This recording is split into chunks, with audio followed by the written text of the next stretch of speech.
చక్కటి చిరునవ్వుతో ఉన్న ఒక చిన్న ఒక మీటింగ్ చూసొచ్చాం. దానిలో కొన్ని విషయాలు మీతో మాట్లాడదామని చెప్పి ఈరోజు ప్రెస్ ముందుకు రావడం జరిగింది. ఒకటేంటంటే ఈరోజు వాలంటీర్లకి వందనం అని చెప్పి ఈరోజు ఒక కార్యక్రమానికి శ్రీకారం చుట్టి మరొకసారి 2,50,000 మంది వాలంటీర్లని వాళ్ళ పని వాళ్ళ కింద తొత్తుల కింద వాళ్ళ తాలూకా అధికార లాభాపేక్ష గురించి జగన్మోహన్ రెడ్డి వాళ్ళందరినీ కూడా తొత్తుల కింద మార్చడానికి సిద్ధమైన ఒక సభ అది నాకు తెలిసి వాలంటీర్లకి వందనం అనే కన్నా జగన్ రెడ్డి నీకో దండం నువ్వు దిగిపో అని ఒక వీడ్కోలు సభలో ఉంది తప్పించి అది వాలంటీర్ల తాలూకా వందన సభలో అయితే మాకు అనిపించలే. ఎందుకనంటే ఒక్కసారి మనం ఆలోచన చేసుకుంటే అతని మాటల్లోని వెనకాతల ఒక భయం, అతని చిక్కటి చిరునవ్వు వెనకాతల ఒక రకమైన ఓటమి భయం, అతని నడకలో తడబాటు, ఓవరాల్గా చెప్పాలంటే ఒక ఇన్సెక్యూరిటీ లెవెల్లో జగన్మోహన్ రెడ్డి ఈరోజు వచ్చి వాలంటీర్లని లిటరల్గా అడుక్కుంటున్నాడు. ఏమని అడుక్కుంటున్నాడంటే, దయచేసి మీరైనా రోడ్ల మీదకి వెళ్ళి చంద్రబాబు నాయుడు గారికి ఓటు వేయొద్దు అని చెప్పండి అని ఈరోజు వాలంటీర్లను అడుక్కునే పరిస్థితికి ఈరోజు జగన్మోహన్ రెడ్డి దిగజారిపోయాడంటే ఒక్కసారి ఆలోచించుకోండి. జగన్మోహన్ రెడ్డికి వెనకాతలు ఏ రకంగా ఆంధ్రప్రదేశ్ ప్రజలు మడతపెట్టారో. ఈరోజు భయపడి ఈరోజు బయటకు వచ్చి వాలంటీర్ల గురించి నిజంగా ఆయన మాట్లాడుతూ ఉంటే నిజంగా ఏదో అంటారు కదా, మేకని బలివ్వటానికి తయారు చేసిన మేకపోతు ఉంటుంది, మేకను బలిచ్చే ముందు మేకను బాగా తయారు చేస్తారనమాట. పసుపది రాసి స్నానం చేయించి మెల్ల పూలదండేసి బొట్టు పెట్టి ఊరేగించుకొని తీసుకెళ్తారు. వాళ్ళు అనుకుంటారు, మేక అనుకుంటుంది నాకు మంచిగా ముస్తాబు చేశారు అనుకుంటుంది. కానీ తీరా తీసుకెళ్ళి ఏం చేస్తారంటే ఎక్కడొకటి బలిచ్చేస్తారు. సేమ్ ఈరోజు పరిస్థితి ఏందిరా అంటే సుమారుగా 2,50,000 మంది వాలంటీర్ని బలి పశువులను చేయటానికి, వాళ్ళ భవిష్యత్తుని సంకనాకించడానికి, వాళ్ళ భవిష్యత్తుని అగమ్యగోచరంగా మార్చడానికి ఈరోజు జగన్మోహన్ రెడ్డి తీసుకున్న అతి దారుణమైన నిర్ణయాలు ఇవన్నీ కూడా. ఈరోజు నేనేమంటానంటే, మాట్లాడితే ఈరోజు వాలంటీర్ల సభలో నేను చూశాను, వాలంటీర్ల వందనం సభలో నేను అంత చేశాను ఇంత చేశానని చెప్పిన జగన్మోహన్ రెడ్డి వాలంటీర్ని కేవలం వాళ్ళ సొంత పనులు చేసుకోవటానికి 4.5 సంవత్సరాలుగా 5,000 రూపాయలు గౌరవ వేతనం ఇచ్చి వాళ్ళ భవిష్యత్తుని అంధకారంలో నెట్టేశాడు. ఈరోజు మేము వాలంటీర్లు అంటే మేమేదో భయపడో, లేకపోతే వాలంటీర్ల మీద మేము ద్వేషంతోనో, లేకపోతే వాలంటీర్లు అంటే మేమేదో వాళ్ళు ఎందుకు అన్న ఉద్దేశంతో మేము మాట్లాడలే. సుమారుగా 2,50,000 మంది యువత భవిష్యత్తు గురించి ఆలోచించి ఈరోజు కొన్ని మాటలు మీతో చెప్పాల్సిన పరిస్థితి వచ్చింది.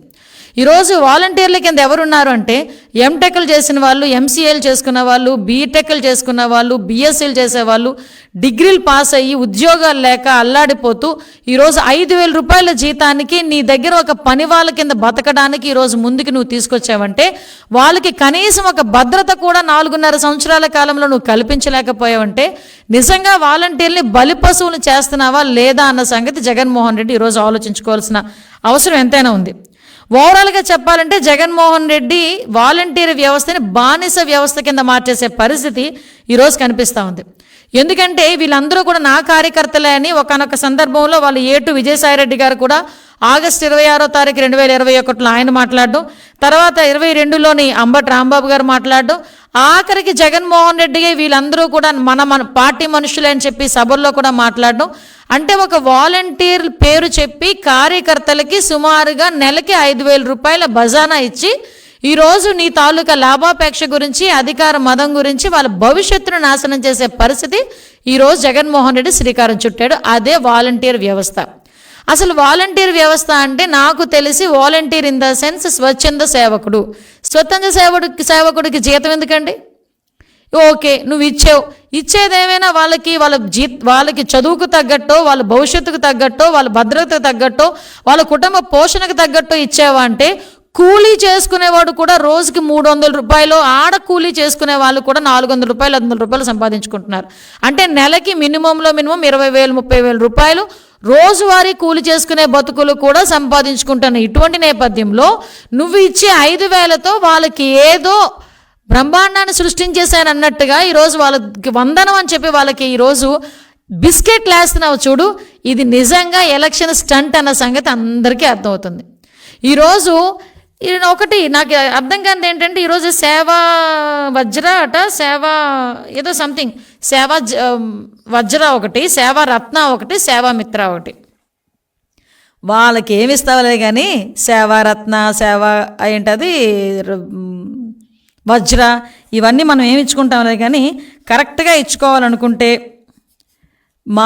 సైకో వజ్ర, మాఫియా రత్న, విధ్వంసమిత్ర, ఈ 3 టైటిల్స్ ఎగ్జాక్ట్గా సరిపోయేది జగన్మోహన్ రెడ్డికి.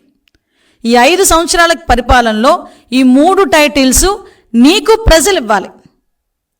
అంటే ఓవరాల్గా నువ్వు ఒక సైకో వజ్రావి, ఒక విధ్వంసం మిత్రావి, ఒక మాఫియా రత్నావి. అంటే నువ్వు చేసే అవినీతి, అక్రమాలు, లంచగొండితనం, ఆఖరికి చెప్పాలంటే కొన్ని నువ్వు మాట్లాడే మాటలకి ఒక్కొక్కసారి ఎలా అనిపిస్తుంటుందంటే నవ్వు వస్తుంది. నీకు చిక్కటి చిరునవ్వు ఎలా వస్తుంది, నిన్ను చూస్తే మాకు అంతకన్నా చిక్కటి చిరునవ్వు వస్తుంది. ఎందుకనంటే అసలు నీ నోట్లోంచి లంచం, వివక్ష, నిబద్ధత, క్రెడిబిలిటీ, విశ్వసనీయత, మోసం, ఇలాంటి పదాలు నీ నోట్లోంచి వస్తూ ఉంటే జగన్మోహన్ రెడ్డి అసలు యాక్చువల్గా నువ్వేంటో చెప్పనా, ఇవన్నీ కూడా మిక్సీలో వేసి మిక్సీ కొట్టి బయటకు తీస్తే వచ్చేది జగన్మోహన్ రెడ్డి. లంచగొండితనానికి, మోసానికి, విశ్వసనీయత లేనితనానికి, నిబద్ధత లేనితనానికి, మోసకారతనానికి బ్రాండ్ అంబాసిడర్వి జగన్మోహన్ రెడ్డి. అటువంటి జగన్మోహన్ రెడ్డి ఈరోజు వాలంటీర్ల వందనం మీటింగ్లో వాళ్ళ తాలూకా మాట్లాడితే అక్క చెల్లెమ్మలను మాట్లాడుతూ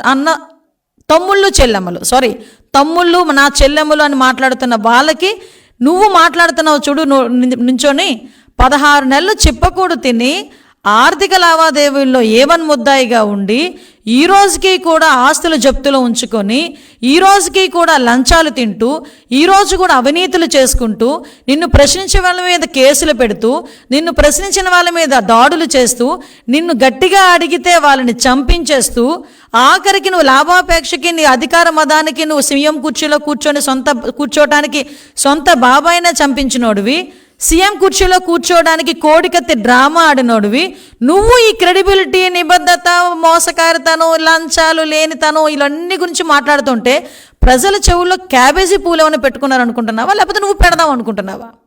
నీ నోట్లోంచి ఇలాంటి మాటలు మాట్లాడితే జన్మభూమి కమిటీ సభ్యుల మీద, జన్మభూమి కమిటీ చంద్రబాబు నాయుడు గారు, నేను చాలా క్లియర్గా చెప్తున్నానండి, ఇతని తాలూకా స్పీచ్ అంతా కూడా నేను ఏ రోజు ఈ 4 సంవత్సరాలు 8 నెలల్లో జగన్మోహన్ రెడ్డి స్పీచ్ ఏ రోజు కూడా ఫస్ట్ టు లాస్ట్ నేను వినలే.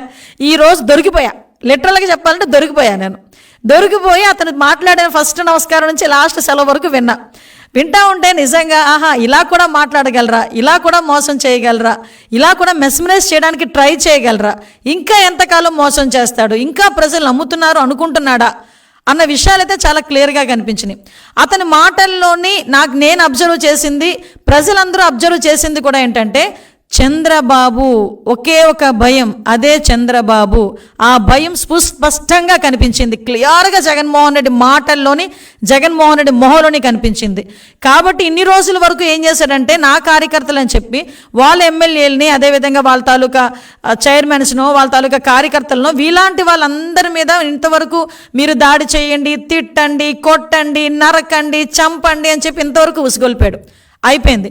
వీటన్నిటినీ తట్టుకొని చంద్రబాబు నాయుడు గారు, అదేవిధంగా తెలుగుదేశం పార్టీ కార్యకర్తలు, జనసేన పార్టీ నాయకుడు పవన్ కళ్యాణ్ గారు, జనసేన పార్టీ కార్యకర్తలు అందరూ కూడా తట్టుకొని నిలబడేసరికి ఈరోజు ఏం చేయాలో అర్థం కాక వాలంటీర్ల దగ్గరకు వచ్చి లిటరలీ అడుక్కొని ఈరోజు మీరందరూ కూడా ఈ 2 నెలల పాటు చట్ట మడతాయండి, ప్యాంటు మడతాయండి, కొంగులు బిగించండి అని చెప్పి సినిమా డైలాగులు చెప్పే పరిస్థితికి దిగజారిపోయాడు. ఈరోజు ఒక మాట చెప్పాలి, ఏదో అంటారు కదా, పులి శాకాహారం తిన్నది అన్నది ఎంత నిజమో ఈరోజు జగన్మోహన్ రెడ్డి నోట్లోంచి నేను లంచం తీసుకోలేదు, నేను అవినీతి చేయలేదు అన్న పదాలు కూడా అలాంటివే.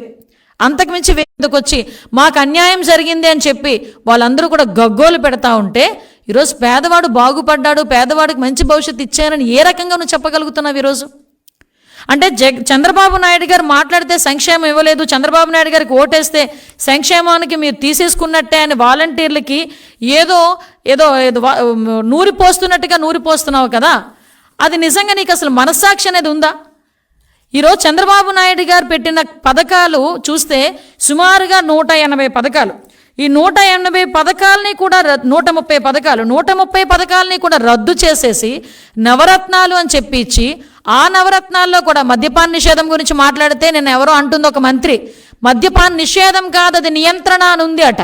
ఒక్కసారి ఏమైనా సైట్ వచ్చిందేమో కళ్ళద్దాలు మార్చుకొని చూసుకుంటే బాగుంటుంది మీ మేనిఫెస్టోని. ఫస్ట్ మద్యపాన నిషేధం అని చెప్పి, ఇదే మద్యపాన నిషేధం చేసిన తర్వాతనే మీకు వచ్చి ఓటు అడుగుతారని చెప్పిన జగన్మోహన్ రెడ్డి ఈరోజు ఆ రోజు మద్యపాన నిషేధం గురించి ఎవడైనా మాట్లాడితే నియంత్రణ అని మాట మార్చేసే పరిస్థితుల్లో ఈరోజు కనిపిస్తున్నారు. 45 ఏళ్ళకే పెన్షన్ అన్నది నవరత్నం, ఏది ఆ రత్నం ఏది? 45 ఏళ్ళకే పెన్షన్ ఏది? ఎక్కడుంది ఈరోజు? సిపిఎస్ విధానం రద్దు అన్నావు, ఎక్కడుంది సిపిఎస్ విధానం రద్దు? ఈరోజు పేదవాడి జీవితాన్ని బాగు చేసేస్తానన్న నువ్వు ఈరోజు ఎందుకు అన్నా క్యాంటీన్లు మూసేయాల్సిన పరిస్థితి వచ్చింది? ఎందుకు పేదవాడు పొట్ట కొట్టే పరిస్థితి వచ్చింది? ఈరోజు ఎందుకు చంద్రన్న బీమా తీసిపడేశావు? ఈరోజు పెళ్లి కానుక ఎందుకు తీసిపడేశావు? ఆదరణ ఎందుకు తీసిపడేశావు? కార్పొరేషన్ రుణాలు ఎందుకు తీసిపడేశావు? విదేశీ విద్య ఎందుకు తీసిపడేశావు? పెళ్లి కానుకలు ఎందుకు తీసిపడేశావు? బెస్ట్ అవైలబుల్ స్కూల్స్ ఎందుకు తీసిపడేశావు? స్టడీ సర్కిల్స్ ఎందుకు తీసిపడేశావు? ఆఖరికి బీసీ భవనాల నిర్మాణం లేదు, కమ్యూనిటీ హాల్స్ నిర్మాణం లేదు, చంద్రన్న బీమా లేదు. ఇన్నా చెప్పుకుంటూ పోతే 130 స్కీమ్స్, కేవలం దళితులకు సంబంధించి 27 పథకాలు రద్దు చేసిన నువ్వు పేదవాడి భవిష్యత్తు గురించి మాట్లాడే అర్హత అయినా ఉందా నీకు? అసలు పేదవాడి గురించి మాట్లాడి పేదవాడికి నేను ఎంతో చేసేసాను అనే మాట్లాడడానికి అర్హత ఉందా అసలు నీకు? అసలు అన్నిటికన్నా ముందు ఓటు అడిగే అర్హత నీకుందా? ఒకటి సూటి ప్రశ్న. ఓకే, నువ్వేదో నీ వాగుతావు, కూర్చుంటావు, అందరినీ మెస్మరైజ్ చేయడానికి మైక్ టిట్టా కొడతావు, ఏదో ఏంటది నంగనాచి నవ్వుతావు. Okay, whatever it maybe. నేను ఒకటే సూటిగా క్వశ్చన్ చేస్తున్నా ప్రజలందరి తరపున, ఇది అనితదో లేకపోతే టీడీపీ వాళ్ళదో అది కాదు, ప్రజలందరి తరపున నీకు ఓటేసి గెలిపించిన ఎమ్మెల్యేలు గెలిపించిన ఆ ప్రజలందరి తరపున నేను అడిగే క్వశ్చన్ ఏంటంటే, నువ్వు ఈ 4 సంవత్సరాలు 8 నెలల కాలంలో అవినీతి చేయకపోతే, నీ ఎమ్మెల్యేలు లంచాలు తీసుకోకపోతే, నీ ఎమ్మెల్యేలు నువ్వు మోసం చేయకపోతే, నీ ఎమ్మెల్యేలు నువ్వు నిబద్ధతతో పరిపాలించి ఉండుంటే ఎందుకు షఫిల్ చేసే వాళ్ళందరినీ?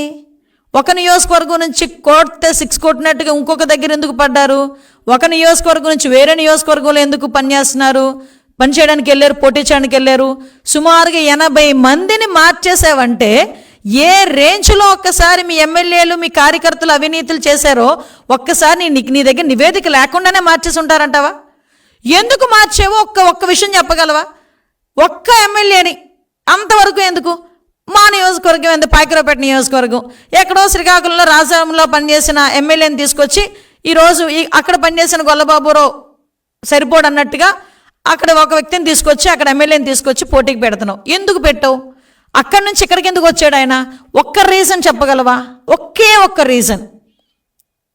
ఈరోజు అలాంటి ఆన్సర్లు ఇవ్వలేని పరిస్థితిలో నువ్వుండి ఈరోజు చంద్రబాబు నాయుడు గారి గురించి మాట్లాడితే ఇందాక మాట్లాడినప్పుడు మాట్లాడతాడు, నాకు ఈ పేపర్లు లేవు, టీవీలు లేవు, దత్తపుత్రుడు లేదు, ఎవరూ లేరు, నేను ఏకైక నాయకుడిని అన్న. నువ్వు ఏకైక నాయకుడు కాదురా స్వామి, ఏకాకివి నువ్వు.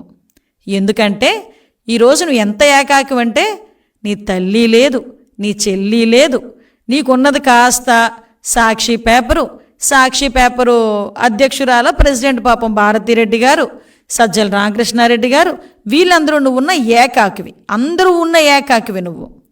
మాట్లాడితే నేను ఒక్కడనే ఉన్నాను, వాళ్ళందరూ కలిసి నన్ను ఇబ్బంది పెట్టేస్తున్నారు అన్నారు. పిచ్చోడు ఒక్కడే ఉంటాడు, వాడిని కొట్టేవాడు చాలామంది ఉంటారు. ఆ సంగతి ఆ లాజిక్ ఎలా మిస్ అయ్యో? ఈరోజు నీ పరిస్థితి ఏంట్రా అంటే పిచ్చోడు పరిస్థితి అయిపోయింది. ఏం మాట్లాడుతున్నావో, ఏం అడుగుతున్నావో, ఏం ప్రాధాయపడుతున్నావో ఎవ్వరికీ తెలియని పరిస్థితులు అయిపోయింది. ఈరోజు చంద్రబాబు నాయుడు గారు వస్తే పథకాలు రద్దయిపోతాయి అన్న నువ్వు చంద్రబాబు నాయుడు గారు ఇచ్చిన పథకాలు 130 పథకాలు ఎందుకు రద్దు చేసావో ఒక్కసారి సమాధానం చెప్పగలవా? ఆ దమ్ముందా నీకు? నువ్వే కాదు, నీ వెనకాతల నాయకులు ఎవరినైనా చెప్పమను. 130 పథకాలను రద్దు చేసావు. అలాంటోడు నువ్వు ఈరోజు నువ్వు ఇచ్చేసే పథకాలను చంద్రబాబు నాయుడు గారు తీసేస్తారని చెప్పి నువ్వు వాలంటీర్లకి పోసుకొచ్చినట్టు మాట్లాడటం. అరే, నువ్వు చేసిన ఎదవ పనులన్నిటి గురించి నీ రక్తం పంచుకు పుట్టిన నీ చెల్లి కాలికి బలపం కట్టుకొని ఊరూరా తిరుగుతా మైకుల్లో గొంతు చించుకొని అరుస్తుంది. ఈరోజు నువ్వు సమాధానం చెప్పడానికి ఇక్కడ నాకో లేకపోతే తెలుగుదేశం పార్టీ కార్యకర్తలకో జనసేన పార్టీ నాయకులకో కాదు, నీ రక్తం పంచుకు పుట్టిన నీ చెల్లిని ఒక్కసారి చెల్లికి సమాధానం చెప్పగలవో లేదో మాట్లాడుకొని అప్పుడు మైకుల ముందుకు రా. సిగ్గనిపించట్లేదా? నీ గురించి పాదయాత్ర చేసి, నువ్వు సీఎం కుర్చీలో కూర్చోడానికి ఎలక్షన్ క్యాంపెయినింగ్ చేసి, నువ్వు బాగుపడితే చూడాలి అనుకున్న నీ రక్తం పంచుకు పుట్టిన నీ చెల్లి ఈరోజు నువ్వు చేస్తున్న అవినీతి గురించి, నీ తాలూకా దాన్ని ఏమంటారంటే నిస్సహాయత కూడా కాదు, దాన్ని ఏమంటారంటే చేతకానితనం గురించి రోడ్లెక్కి గొంతు చించుకొని అరుస్తూ ఉంటే ఒక్కడొచ్చి మాట్లాడు. ఈయన కూడా సమాధానం చెప్పడు. కానీ ఈయన చంద్రబాబు నాయుడు గారి గురించి, పవన్ కళ్యాణ్ గారి గురించి నోటుకు వచ్చినట్టు మాట్లాడతాడు.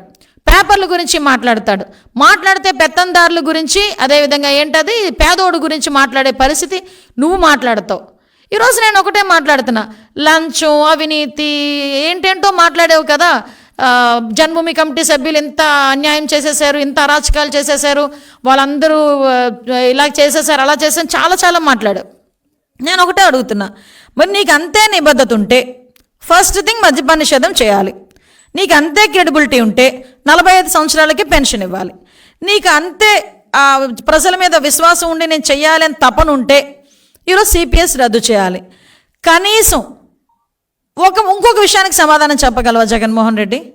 ఈరోజు ఎందుకు మద్య దుకాణంలో ఫోన్పేలు కానీ డిజిటల్ పేమెంట్ ఎందుకు లేదు? ఇసుక విధానంలోని, మద్యం విధానంలోని డిజిటల్ పే ఎందుకు లేదు? ఈరోజు చంద్రబాబు నాయుడు గారి హయాంలో అంత అవినీతి జరిగిపోయింది, ఇంత అవినీతి జరిగిపోయింది, ఇంతలా చేసేసారు, అంతలా చేశారని మాట్లాడుతున్నావే. ఈరోజు నువ్వు మాట్లాడేది పేదవాడికి నువ్వు బటన్ నొక్కితే ఇంత అమౌంట్ నేరుగా వెళ్ళిపోతుంది అన్నావు కదా. అసలు ఆ కిందన లూటి ఎలా ఉంటుందో తెలుసా? నువ్వు నొక్కే బటన్ కనిపిస్తుంది కానీ నువ్వు నొక్కేసే బటన్ ప్రజలందరికీ అర్థమవుతుంది. అందులోనే ఉంది చెత్త పన్నుతో లూటి. అక్కడ నుంచి చెత్త పన్ను మొదలు పెట్టుకుని కరెంటు బిల్లుల దగ్గర నుంచి మొదలు పెట్టుకుంటే అన్ని నిత్యావసర వస్తువుల ధరల దగ్గర నుంచి, మద్యం దగ్గర నుంచి, ఇసుక దగ్గర నుంచి ప్రతి దాంట్లోని లూటీ. ఈ లూటీకి ఒక బ్రాండ్ అంబాసిడర్గా నువ్వు తయారయ్యి ఈరోజు మా గురించి మాట్లాడతావు. అరే నువ్వు వాలంటీర్ల దగ్గరికి వచ్చావు, వాలంటీర్లు పొగడవా? ఈరోజు వాలంటీర్లు గుర్తొచ్చేసారు నీకు. ఈ 5,000 రూపాయల నుంచి జీతం పెంచండి అని ఒకనొక సందర్భంలో వాలంటీర్లు అందరూ రోడ్డు ఎక్కితే, కోవిడ్ లాంటి విపత్కరమైన పరిస్థితుల్లో వాళ్ళు చేసిన సేవలు, వాళ్ళు చేసిన త్యాగాలు అన్నీ గుర్తు తెచ్చుకొని పాపం వాళ్ళు రోడ్డు ఎక్కి జీతం పెంచండి అయ్యా అని మాట్లాడితే చాలామందిని అరెస్టులు చేయించి సస్పెండ్ చేయించావు. ఈరోజు నీకు వాళ్ళే దిక్కయ్యారు. ఎంతలా దిక్కయ్యారంటే, మీరు వెళ్ళండి, చేతులు మడత పెట్టండి, కొంగులు బిగించండి, రెడీగా ఉన్నారు ప్రజలు నిన్ను మడత పెట్టి ఇంటికి పంపించడానికి. గ్యారంటీగా రెడీగా ఉన్నారు. ఆ విషయం మర్చిపోయి ఏదేదో మాట్లాడుతున్నాడు. ఒకటేంటంటే మేము అనుకుంటూ ఉంటాం ఇతనికి ఏదో సంథింగ్ ఓ భయం పట్టుకుంది అని. ఆ భయం అయితే చాలా క్లియర్గా పట్టుకుంది. ఇంకొక విషయం చెప్తానండి, నేను వాలంటీర్ల విషయంలో ఈరోజు సుమారుగా 400 కోట్ల రూపాయలు ఇంచుమించుగా 5 సంవత్సరాల కాలంలోనే దగ్గర 2,000 కోట్ల రూపాయలు కేవలం వాలంటీర్లకు వందనం అని పేరు చెప్పుకొని ప్రజల సొమ్ముని, ఎవడు బాబుగాడు సొత్తు కాదు, జగన్మోహన్ రెడ్డి తాత సొమ్ము కూడా కాదు, ఇదేదీని ప్రజల సొత్తు, ప్రజల పన్ను రూపేనా ప్రజల్ని పిండేసి నొక్కేసే బటన్ నుంచి వచ్చిన డబ్బునంతటిని తీసుకొచ్చి ఈరోజు వాలంటీర్లకి, వాళ్ళ కార్యకర్తలకి ఇన్ని రకాలుగా దోచి పెడుతున్న పరిస్థితి ఈరోజు చూస్తున్నాం. ఇదే కనుక వీధుల లైట్లు వేయించవచ్చుగా, వీధుల కుళాయిలు వేయించవచ్చుగా, కనీసం వీధుల చెత్త తీయించడానికి ఉపయోగించవచ్చుగా.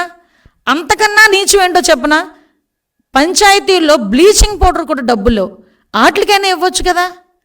వాటికి మానేసి ఈరోజు నీ కార్యకర్తలుగా చెప్పుకుంటున్న నీ వాలంటీర్లకి ఎలక్షన్ స్టంట్ కింద బిస్కెట్లు ఇసరడానికి ఇన్ని వేల కోట్ల రూపాయలు మీ తాతగారు సొత్తు అన్నట్టు, మీ బాబు సొత్తు అన్నట్టు ఈరోజు పంచుతా కూర్చుంటా పోతే ప్రజలు ఏమైనా ఇర్రోలు అనుకుంటున్నావా? ఇవన్నీ ఆలోచిస్తున్నారు, ఇవన్నీ చాలా క్లియర్గా ఆలోచిస్తున్నారు. కానీ ఒకటే చెప్తున్నా, ఈరోజు ఇంత పెద్ద చదువులు చదువుకొని 5,000 రూపాయల గురించి 5 సంవత్సరాల నుంచి వాళ్ళందరూ కూడా ఏదైతే వాళ్ళ అంటే వాళ్ళ జీవితాన్ని త్యాగం చేస్తున్నారో వాలంటీర్లు, ఓవరాల్గా చెప్పాలంటే వాళ్ళ భవిష్యత్తుని ఇతను కాల రాస్తున్నాడు. ఎందుకనంటే 5 సంవత్సరాల్లో వాళ్ళు వేరే ఉద్యోగానికి వెళ్ళడానికి లేదు, వేరే ఉద్యోగానికి వెళ్ళేదానికి ఎటువంటి నోటిఫికేషన్లు లేవు, వేరే ఉద్యోగానికి వెళ్ళేదానికి ఎటువంటి జాబ్ క్యాలెండర్లు లేవు. వాళ్ళకి ఏజ్లు అయిపోయి వేరే ఉద్యోగానికి వెళ్ళలేక ఈ 5,000 రూపాయల జీతంతో కాలం గడపలేక కొన్ని రోజులకి వాలంటీర్ల పరిస్థితి ఎంత దారుణంగా ఉంటుందంటే ఒక్కసారి తలంచుకుంటేనే భయం అనిపిస్తుంది. ఈరోజు చంద్రబాబు నాయుడు గారు అధికారంలో ఉంటే చంద్రబాబు నాయుడు గారి తాలూకా విజన్ వల్ల డిగ్రీ చదివిన కుర్రోడు కూడా 20,000 రూపాయలు 30,000 రూపాయలు నెలకు సంపాదిస్తాడు. ఎంటెక్ చదివిన కుర్రోడు, బీటెక్ చదివిన కుర్రోడు, ఎంసీఏ చేసిన వాడు, ఆఖరికి పీజీలు చేసిన వాళ్ళందరూ కూడా నెలకి 1,00,000 రూపాయలు సంపాదించే జీతగాళ్ళ కింద విదేశాల్లో కూడా స్థిరపడే పరిస్థితి చంద్రబాబు నాయుడు గారు కల్పిస్తే ఈరోజు ఇంత పెద్ద చదువుకొని 5,000 రూపాయలకి బానిసలుగా చేసేసే వాలంటీర్ వ్యవస్థని ఈరోజు తీసుకొచ్చి అదేదో పెద్ద వ్యవస్థ కింద వాళ్ళ బతుకుని కాల రాస్తూ వాళ్ళ బతుకులను మీ ఛిద్రం చేస్తూ ఈరోజు జగన్మోహన్ రెడ్డి చేస్తున్న ఈ రాక్షస పనికి వాలంటీర్లే బుద్ధి చెప్పే పరిస్థితి ఏ రోజుకైనా వస్తుంది. అది డెఫినెట్గా వస్తుంది. నిజంగా రాబోయే కాలంలో ఒక మంచి భవిష్యత్తున్న ఈ యువత అంతా కూడా ఈరోజు బానిసలుగా వాళ్ళ కాళ్ళ కింద చెప్పుల్లాగా ఉండిపోవడం అన్నది నిజంగా చాలా బాధ అనిపించే పరిస్థితి. ఒక్కసారి మీరు కూడా ఆలోచించండి. మీరు చదివిన చదువుకి తగ్గ ఉద్యోగం మీరు చేస్తున్నారా? మీరు చదివిన చదువుకి తగ్గ ఉద్యోగం జీతం మీకు వస్తుందా? ఈరోజు జాబ్ క్యాలెండర్ అని చెప్పి ఎంతమందిని మోసం చేశాడు. ప్రతి సంవత్సరం జాబ్ క్యాలెండర్ ఇస్తానన్న పెద్ద మనిషి ఈ రోజుకి ఎన్ని క్యాలెండర్లు ఇచ్చాడు? ఈరోజు ఇంకొక నెల రోజుల్లో క్లోజ్ అయిపోతుంది అనగా, ఎలక్షన్లు వస్తున్నాయి అనగా ఈరోజు డిఎస్సి నోటిఫికేషన్ అని చెప్పి ఎవరిని మోసం చేస్తాడు? ఇవన్నీ కూడా ఆలోచించుకొని రాబోయే ఎలక్షన్స్లో ఓటు వేయాల్సిందిగా వాలంటీర్లను కూడా నేను కోరుకుంటూ, రాబోయే కాలంలో చంద్రబాబు నాయుడు గారు గవర్నమెంట్ రావడం ఖాయం. ప్రతి ఒక్కరికి కూడా న్యాయం జరుగుతుంది. ఈ విషయంలో ఎక్కడ కూడా అనుమానం లేదని చెప్పడానికి నిజంగా చాలా హ్యాపీగా ఫీల్ అవుతున్నాను. Thank you.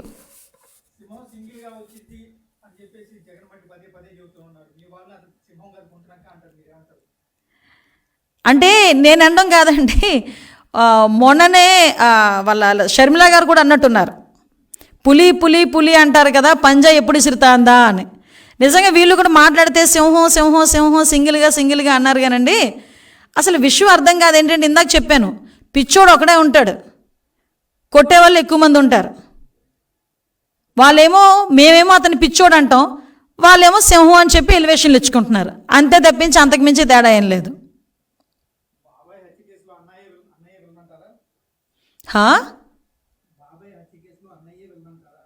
అంతే కదా. ఈ విషయం మీరు నేను చెప్పడం కాదండి. బాబాయ్ హత్య కేసులో ఫస్ట్ విలన్ అన్నదమ్ములే. వాళ్ళిద్దరే ఫస్ట్ విలన్. ఆ విషయం అందరికీ తెలుసు, ప్రపంచం అందరికీ తెలుసు. ఈరోజు మనం ఇద్దరం మాట్లాడుకోవాల్సిన అవసరమే లేదు కదా. నేను ఇందాక ఒక మాట చెప్పాను, సీఎం కుర్చీలో కూర్చోవడానికి దేనికైనా తెగిస్తాడు. అందులో భాగమే సొంత బాబాయిని కూడా హత్య చేయించిన పరిస్థితి. ఆ విషయాన్ని బయటికి రాకుండా తెలుగుదేశం పార్టీ అధినేత చంద్రబాబు నాయుడు గారి మీద రక్తం రాయటానికి కూడా ప్రయత్నం చేశాడు. ఈ విషయాలు అందరికీ తెలుసు. తన సొంత ఒంటి మీద చిన్న కోడికత్తుతో చిన్న గీత గీయించుకొని ఐసీయూలో 2 రోజులున్న పరిస్థితి. ఇలాంటి పరిస్థితిలో ఉన్న జగన్మోహన్ రెడ్డి రేపు పొద్దున్న సీఎం అవ్వడానికి ఎంతకైనా దిగజారుతాడని చెప్పడానికి రెండు ఉదాహరణలుగా భావించవచ్చు.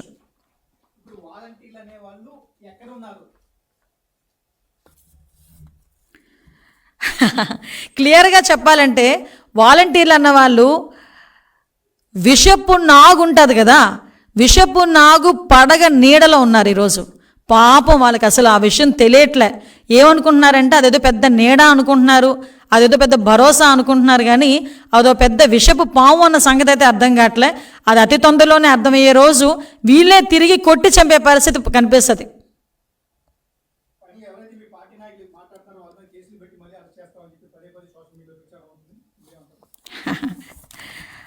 వాళ్ళు అరెస్ట్ చేస్తున్నాము మేము, లేదంటే మేము జైల్లో పంపిస్తాము, ఇలాంటి మాటలు మాట్లాడుతున్న ప్రతిసారి అతని గ్రాఫ్ ఒక్కొక్కటి దిగుతుంది. ఎందుకో తెలుసా? అతను తప్పు చేశాడన్న బాధ అతనిలో ఉంది. అది ఎవరైనా చెప్తుంటే ప్రజలకు అర్థమవుతుందేమన్న భయంతోనే ప్రశ్నించే గొంతుకు అనగదొక్కడానికి కేసులు పెడతాను, బెదిరిస్తాను, జైల్లో పెడతాను, కేసులు పెడతానని చెప్పి మమ్మల్ని బెదిరించే పరిస్థితి. మా మీద ఎన్ని ఎక్కువ కేసులు పెడితే అన్ని తప్పులు జగన్మోహన్ రెడ్డి చేసినట్టుగా ప్రజలందరూ కూడా భావించే పరిస్థితి చాలా క్లియర్గా కనిపిస్తుంది. ఇలాంటి కేసులకి వాటికి భయపడే రోజులు పోయినాయి. తెలుగుదేశం పార్టీ కార్యకర్త అన్నవాడైతే ఇలాంటి కేసులకి అసలు భయపడే ప్రసక్తే లేదు.